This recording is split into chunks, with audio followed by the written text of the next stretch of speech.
or the simplest way to put it is that chastity is a lifestyle and abstinence is an action or inaction, if you know, however you want to however you want to put it. And like that's like chastity is a lifestyle. I mean, chastity is courageous. Chastity is temperance. Chastity is prudence. Chastity is the way that we portray ourselves. Like not only me as as a man, like how I portray myself, like in the way that I speak and the way that I treat women, or the way that I treat my wife, my relationships, and all that stuff. But as for you as women, it goes with like what you wear and how you talk to guys and how you talk to each other and like if you think that the things that you wear it doesn't matter or it's on them, like chastity is like I said is a lifestyle. So it's you helping your brother. It's you helping your friend, not leading him to sin.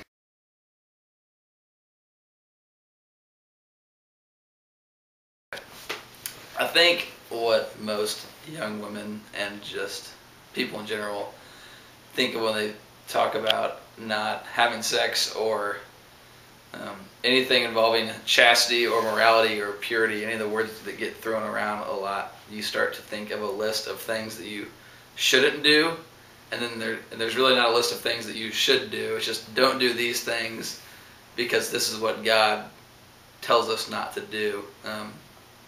But really that's missing the entire point of what humans were designed for as far as intimacy and love and sex and attraction and joy.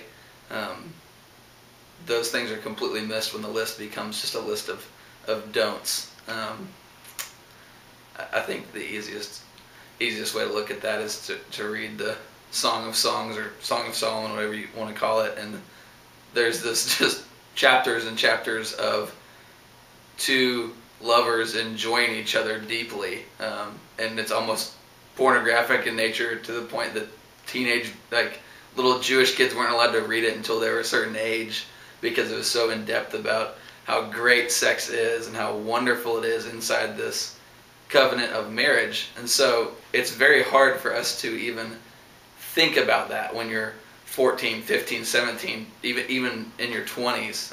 It's no different among people that are my age, that there's really no way to think ahead. And so you're sitting there, especially as a high school student, thinking, how do I even begin to really get my mind around what it means to understand what God's talking about when he talks about my purity and my chastity. That the fullness of joy and love and what a life was meant to be is found in the relationship through Jesus Christ. No one's going to want to be a Christian when Christians are lame and boring and they're just a list of people that don't do things. Rather, Christians are supposed to be the happiest, most joyful, most intrinsically fulfilled people because of our relationship with the God of the universe, who's both powerful and wonderful and intimate and knows them deeply and cares for them. There's no, you don't have to change anything about yourself for God to love you. You don't have to present yourself differently than you are.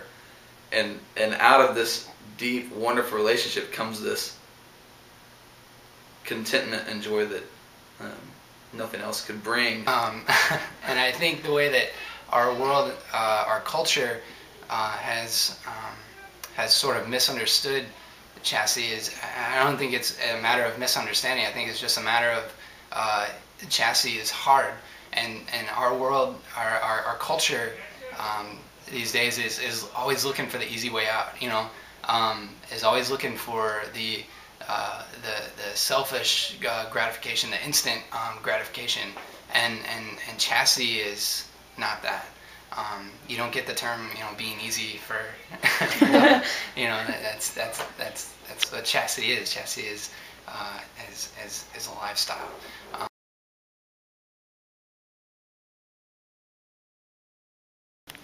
One of the intrinsic benefits of chastity that you'll find is that you'll notice if, and this is, I mean, if you put aside the God picture and just look at a relationship standpoint and having a healthy relationship, is when you're unchaste, the worst aspects of the other person and of yourself will come out. And so if your relationship is based merely on the flesh, on your bodies, if that's the only level of intimacy that you have, that's going to be the first inclination towards intimacy. So everything will be done according to what's going to get me the most pleasure. And that's where selfishness comes in. That's where cheating comes in. That's where lying comes in.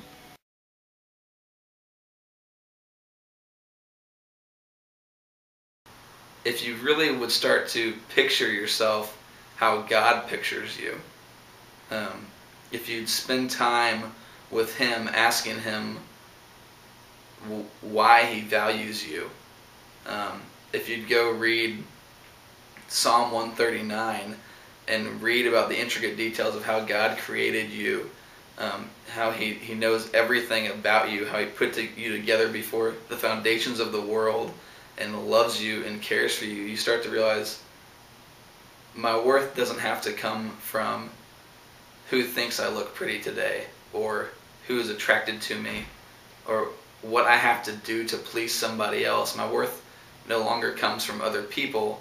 It comes from God alone.